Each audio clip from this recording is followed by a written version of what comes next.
प्रातः क्लास चल रहा था 4/12/1968 8वें पेज के मध्यांत में बात चल रही थी।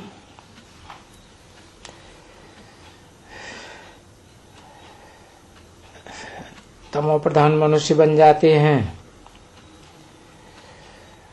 उन तमो प्रधान के पीछे ये मनुष्य बैठ करके क्या करेंगे?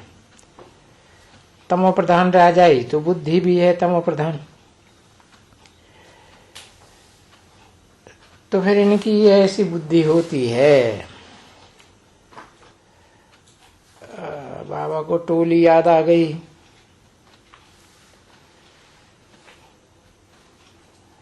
तो तुम्हारा पाप सब कट जावे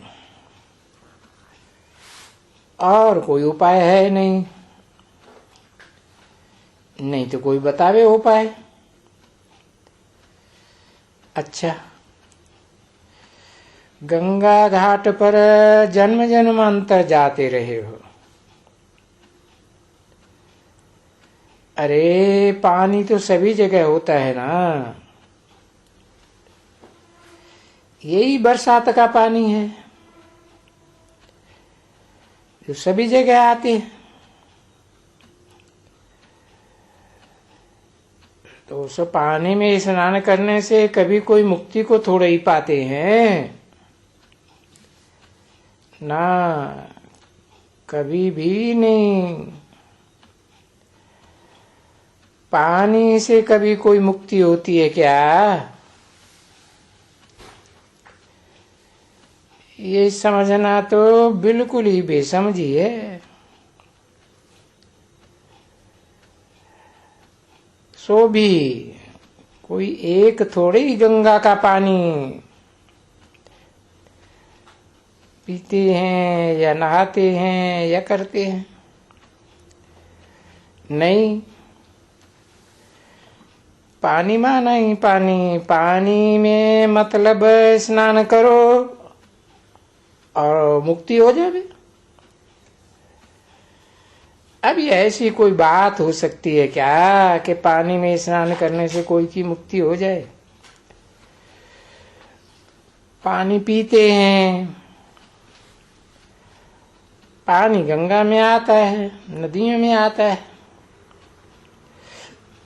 ये सब नदियां पानी पानी ही है ना। और ये गंगा का जल कोई सब जगह रखा हुआ है क्या? नहीं रखा हुआ है। अरे पानी तो विलायत में नहीं मिलता है क्या? तो यहाँ तो बहुत ही राजे वैष्णव बहुत पक्के ये अनुभव बाबा बताते हैं। वो विलायत में जाते थे ना स्टीमर में, तो स्टीमर में गंगा का पानी जाता है, उनके पास ले जाते थे और फिर जाते ही रहते। तो ऐसे भी बाबा ने राजाएं देखे हैं। गंगा के पानी का इतना बहुत महत्व रखते हैं। बाकी क्या कोई विलायत में पानी नहीं मिलता है क्या? वो भी तो पानी सागर का ही होता है। पानी तो सागर से ही निकलता है ना। 4/12/1968 की प्रातः क्लास का 9वां पेज।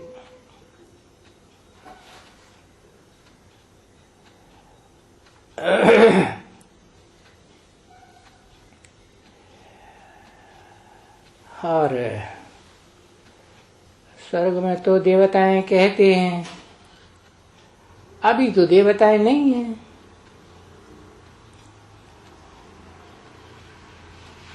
अब नहीं है, अभी देवता बनते हो तुम। बाबा को कहते हैं, और बाबा बच्चों को कहते हैं लकी सितारों। बरोबर सितारे कहते हैं ना, क्योंकि वो आत्मा तो जो ये स्टार्स हैं आसमान में, उनसे भी बहुत छोटी होती है ना। तो सितारे तो तुम भी हो, वो हैं आसमान के सितारे, तुम हो धरती के सितारे और चैतन्य सितारे।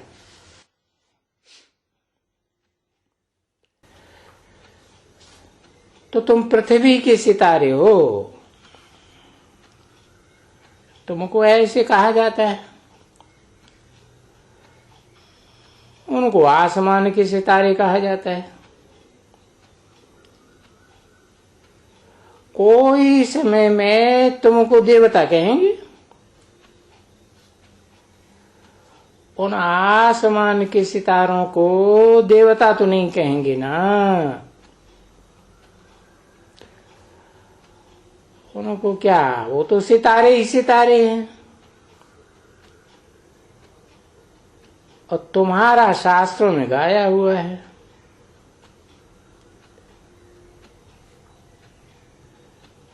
जो फिर असुर है और देवता है, क्योंकि रावण राज्य और राम राज्य कंट्रास्ट तो होता है ना। अब ये बात तो सहज समझते हो अच्छी तरह से।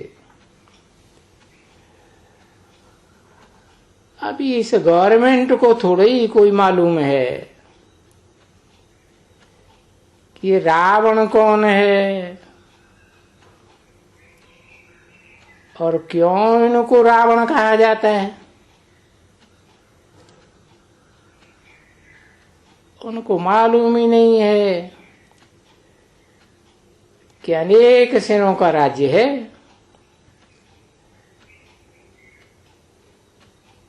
वो तो समझते हैं प्रजातंत्र राज्य है हमारा। अब प्रजातंत्र में कोई एक का राज्य है, एक की बुद्धि चलती है क्या? तो उन गवर्नमेंट वालों को तो मालूम ही नहीं है। और वो रावण राज्य राम राज्य गाते भी हैं कि रावण राज्य में विकार होते हैं। विकार होते हैं तो वर्षा तो होता है ना। और राम राज्य में स्वर्ग की बादशाही, और उसके लिए अभी जितना याद करेंगे इतना सतो प्रधान बनते जाते हो।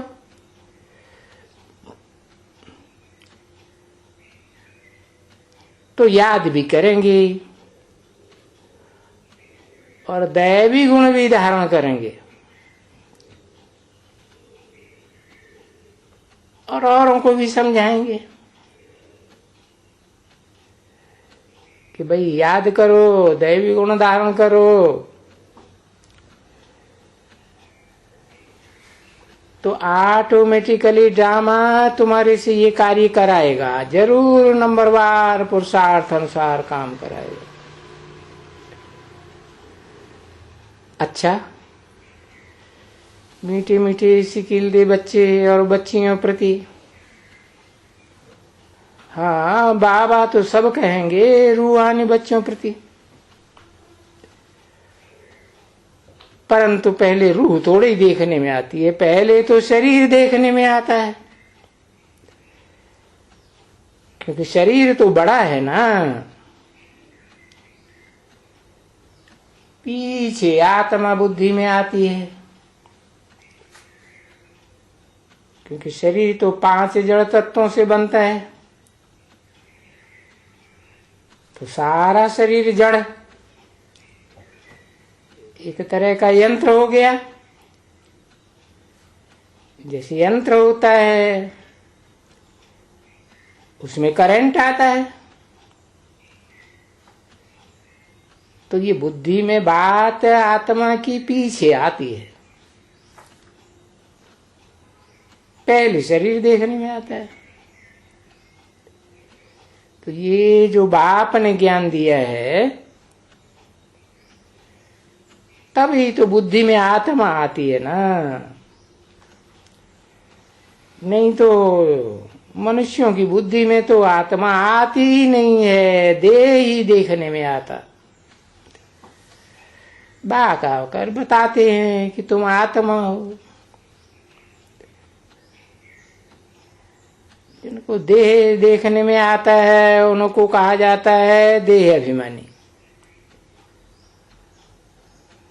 और जिनको आत्मा देखने में आती है उनको कहेंगे आत्मा अभिमानी। तो देह अभिमानी और आत्मा अभिमानी की बात, दोनों बातें बाबा अभी बताते हैं। क्यों बताते हैं? कारण है। बाबा ऐसे नहीं कहते हैं कि वहां भी तुम ऐसे चलते हो देह अभिमानी होकर, देह अहंकार में। नहीं, वहां भी ये जो महाराजाएं होते हैं ना, जिनको ऐसे कहेंगे श्री नारायण, तो नाम नाम पर चलता है ना, तो शरीर का नाम जरूर पड़ता है। तो इस समय में क्यों तुम बच्चों को कहते हैं कि आत्माभिमानी बनो, अपन को आत्मा समझो? क्योंकि तुमको आत्माओं के लोक में वापस जाना है, बस। और यही एक समय है, कलयुग के अंत और सतयुग के आदि का टाइम, संगम युग, जो वापस जाने के लिए बाप को तुमको समझाना पड़ता है। समझा? हाँ, देह अभिमानी बनाने के लिए भी अभी तुमको समझाते हैं कि कब देह अभिमानी बनते हैं और कब आत्मा अभिमानी बनते हैं। नहीं तो बिगर देह के अभिमान, नाम के कामकाज कैसे चलाएंगे नाम के बगैर? तो वहां नई दुनिया में भी तो नाम रूप में तो आते हो, परंतु वहां यहां जो पवित्र बनते हो ना, तो तुम्हारी बैटरी चार्ज हो जाती है। तो फिर वहां तुमको दुख नहीं होता है। बाकी तो नाम रूप बगैर कैसे चलेगा? यहां सिर्फ कहा जाता है कि बच्चे, अभी अपन को आत्मा समझ है, बाप को याद करो। क्योंकि फिर तो कभी भी कोई भी युग में बाप बगैर ये ज्ञान कोई देता ही नहीं है।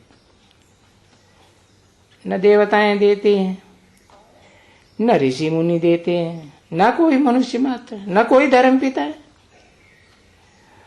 और न ही जरूरत है न दरकार है। बाकी ये है कि नाम बगैर कोई सृष्टि चलेगी क्या? नहीं, वो तो जरूर चलेगी। लक्ष्मी नारायण, राम सीता वगैरह वगैरह, ये नाम तो सबके हैं ना। तो अभी कहते हैं कि अपन को आत्मा समझो और बाप को याद करो, तो तुम पावन बन करके और फिर जा करके ऊंच पद पाएंगे। अच्छा, मीठी मीठी सिकिल रूहानी बच्चों प्रति रूहानी बाप व दादा का दिल व जान से करो प्रेम से याद प्यार। Good morning. मीठे मीठे से किरदे बच्चों प्रति रूहानी बाप की नमस्ते।